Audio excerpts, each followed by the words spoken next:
7h.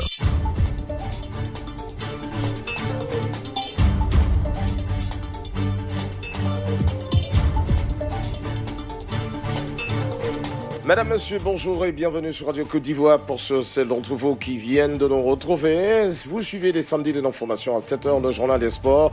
On va dire à 7h10, le journal des sports de Brice Kouessi, suivi du dossier des sports de Koulibaly Sendou, qui parle de la pratique du sport chez les personnes en situation de handicap intellectuel.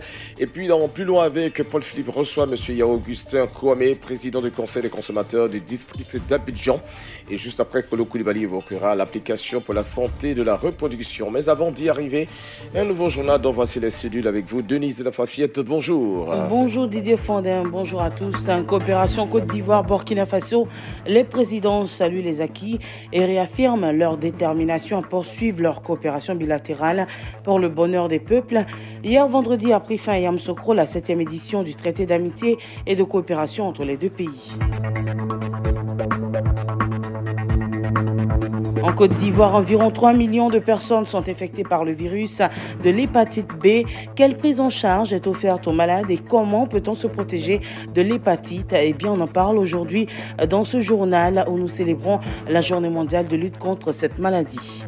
Les partisans du président congolais Joseph Kabila ont mis en cause hier vendredi l'éligibilité de l'ex-chef de guerre Jean-Pierre Bemba et puis la longue éclipse totale de lune du 21e siècle a fait rougir notre satellite hier vendredi.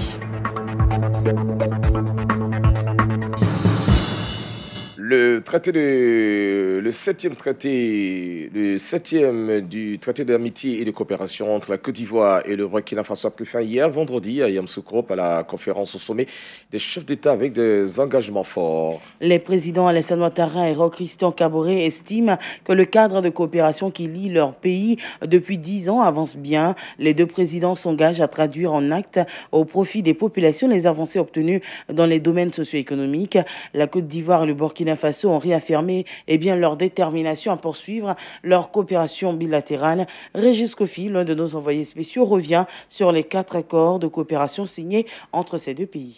4 accords signés entre la Côte d'Ivoire et le Burkina Faso. Plusieurs domaines concernés, l'économie numérique, la poste et la jeunesse. Les deux pays ont également signé un protocole d'accord de coopération en matière de coproduction, de formation et d'échanges cinématographiques et audiovisuels. Les autorités ivoiriennes et burkinabées se sont entendues sur les modalités pratiques de fonctionnement et d'exécution du Fonds de l'amitié et de coopération pour l'insertion des jeunes. Un accord portant modalités pratiques de fonctionnement et d'exécution du Fonds ivoiro-burkinabé pour la promotion de la femme a été paraphé. Justement, sur le fonds de la jeunesse, chaque État a déjà dégagé une enveloppe de 100 millions de francs CFA pour financer des projets structurants, notamment dans l'agropastoral et le commerce. Les femmes bénéficient d'une enveloppe de 250 millions de francs CFA par pays pour le financement de projets intégrateurs. Ces accords s'ajoutent aux 11 autres conclus lors du TAC6. Plusieurs avancées notables ont été enregistrées, notamment la fourniture de l'électricité au Burkina Faso qui va atteindre très bientôt 90 MW. L'État ivoirien y travaille fortement. L'autoroute Yamoussoukro-Ouagadougou est en bonne voie. Déjà, le financement du prolongement de la voie Yamoussoukro-Bouaké est acquis. Et puis, dans le domaine de la défense et la sécurité, la coopération militaire se matérialise par les contacts réguliers entre les services de sécurité et de renseignement. 2008-2018, le TAC a 10 ans avec à la clé 74 accords au total. Régis Kofi, Yamoussoukro, Radio Côte d'Ivoire. La coopération entre la Côte d'Ivoire et le Burkina Faso se veut plus forte. Le chef de l'État souhaite des jours meilleurs à ces deux nations. On l'écoute. La prochaine décennie de notre traité d'amitié et de coopération devra être celle de l'affirmation dans nos pays des valeurs indispensables à la construction de nations prospères et stables et celle de l'enracinement de la démocratie dans nos deux pays et dans la sous-région ouest-africaine. Nous avons d'ailleurs dans quelques jours le sommet de la CEDEAO à Lomé. Nous devons également consacrer nos efforts à faire en sorte que notre jeunesse ait plus de visibilité pour qu'elle soit plus performante et mieux préparée pour rester dans nos pays et également pour faire face aux défis des difficultés actuelles du monde. La Côte d'Ivoire, dans le cadre de son mandat et de sa prochaine présidence du Conseil de sécurité des Nations Unies, poursuivra ses efforts en faveur d'une plus grande mobilisation et d'un soutien ferme des grandes puissances et des Nations Unies aux opérations de paix de l'Union africaine et du G5 Sahel. Le chef de l'État, Alassane Ouattara, et pour le président burkinabé, il faut mettre les bouchées doubles pour accélérer la réalisation des projets. Écoutons Christian Caboret. Depuis la 6e conférence conformément au rapport de la 2e réunion du comité de suivi, des avancées notables ont été enregistrées dans la mise en œuvre de plusieurs projets prioritaires et structurants. Certes, les résultats sont fort encourageants, mais il est indispensable de mettre en place des mécanismes opérationnels pour diligenter la mise en œuvre des projets structurants qui, sans nul doute, contribueront au renforcement des actions de développement de nos pays. Outre notre volonté politique déjà appréciable, nous devons conjuguer nos efforts et susciter l'accompagnement de nos partenaires techniques et financiers. Je voudrais vous assurer que le Burkina Faso jouera pleinement sa partition pour que le couple ivoiro-burkinabé contribue fortement à la cohésion sociale et politique ainsi qu'au renforcement de l'intégration économique ouest-africaine. Le président burkinabé Christian Caboret est dans le cadre de ces accords, notamment au niveau de la jeunesse. On l'a dit il y a peu, une enveloppe budgétaire sera dégagée pour l'insertion des jeunes des deux pays. Écoutons la réaction de Mamadou Touré, ministre ivoirien de la promotion de la jeunesse et de l'emploi des jeunes. Nous avons une convention signée avec le ministère de l'Emploi des Jeunes du Burkina qui permet la mise en place d'un fonds de 200 millions de francs CFA en vue du financement de certains projets jeunes. Le protocole d'accord signé vise à mettre en place une équipe conjointe visant donc à traiter tous les dossiers relatifs donc à ce projet-là. Dans le cas des traités d'amitié entre la Côte d'Ivoire et le Burkina, on peut retenir donc la volonté de nos deux chefs d'État de mettre en place un fonds pour l'appui à l'emploi des jeunes portant sur un montant de 200 millions de francs CFA, 100 millions pour chaque pays, et ce fonds devrait aider au financement donc des projets jeunes. C'est l'un des points importants de ce sommet. L'autonomisation des femmes a occupé une place de choix lors des échanges à Yamoussoukro. 250 millions de francs CFA décaissés par chaque pays pour le financement de projets intégrateurs. Ilgoudo Marie-Laurence, ministre de la Femme, de la Solidarité nationale et de la Famille du Burkina Faso.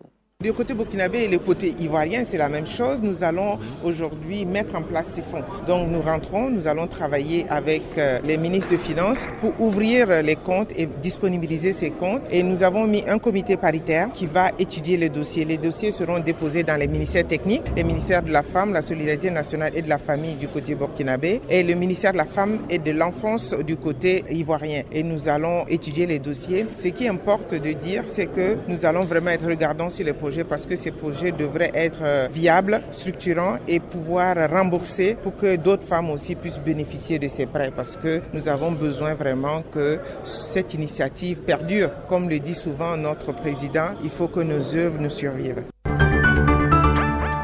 Notre pays a bénéficié de 683 milliards de francs CFA au cours de l'année fiscale 2017-2018. Et la Banque mondiale envisage encore d'octroyer 500 milliards de francs CFA pour l'année fiscale 2019 dans les secteurs de la santé-nutrition, l'éducation, l'agriculture et le transport.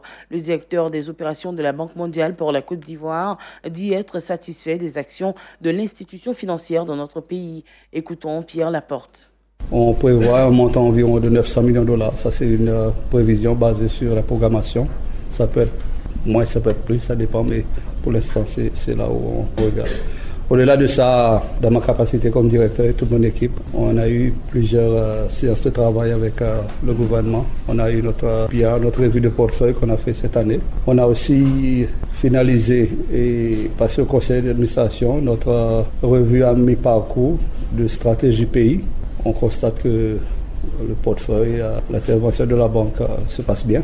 Il y a toujours des choses qu'on peut améliorer, mais dans l'ensemble, on constate que quand même, on a fait beaucoup dans plusieurs secteurs en Côte d'Ivoire. On parle santé à présent en Côte d'Ivoire. Le taux de prévalence à l'hépatite virale est de 13%. 5 types d'hépatite virale existent et sont méconnus par la majorité des personnes. Aujourd'hui, le monde célèbre la journée de lutte contre cette maladie et pour réduire ce taux de prévalence, hier vendredi, le village de la santé a sensibilisé les étudiants de l'Institut national de formation des agents de santé à travers une conférence animée par le professeur Alakwadio Emile qui a mis l'accent sur la prévention et la transmission marténo-fétale.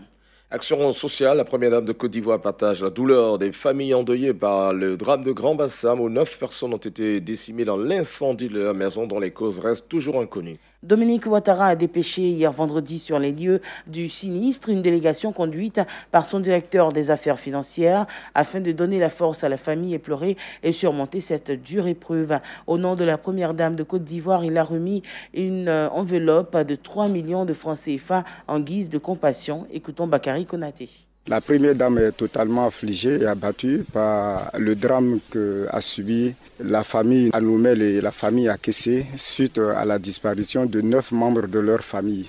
La première dame souhaite qu'un tel drame n'atteigne aucune autre famille de la Côte d'Ivoire et elle voudrait rassurer la famille qu'elle est à ses côtés pour le deuil qui les frappe. Actualité internationale au Mali, le Premier ministre rencontrera finalement les candidats de l'opposition. Seydou Boubei Maïga les recevra jeudi samedi à 10h à la primature, à moins d'un jour donc avant l'ouverture du scrutin présidentiel. Depuis près d'une semaine, les candidats de l'opposition dénoncent des risques de fraude électorale et demandent à rencontrer le Premier ministre qui jusque-là temporisait. Puis les partisans du président congolais Joseph Kabila ont mis en cause vendredi l'éligibilité de l'ex-chef de guerre Jean-Pierre Bemba. Jean-Pierre Bemba qui annonce son retour mardi en République démocratique du Congo pour déposer sa candidature à l'élection présidentielle. Il pourrait tomber sous le coup de l'article 10 de la loi électorale. Les personnes condamnées pour corruption sont inéligibles, a déclaré le porte-parole de la majorité présidentielle. Et puis la plus longue éclipse totale de lune du 21e siècle a fait rougir notre satellite vendredi. Et oui, l'éclipse qui correspond au moment où la lune plonge dans l'ombre de la Terre était visible partiellement ou totalement dans une moitié du monde. Elle a pu être observée depuis l'Afrique, l'Europe, l'Asie et l'Australie. Merci de nous avoir suivis. C'est la fin de ce journal.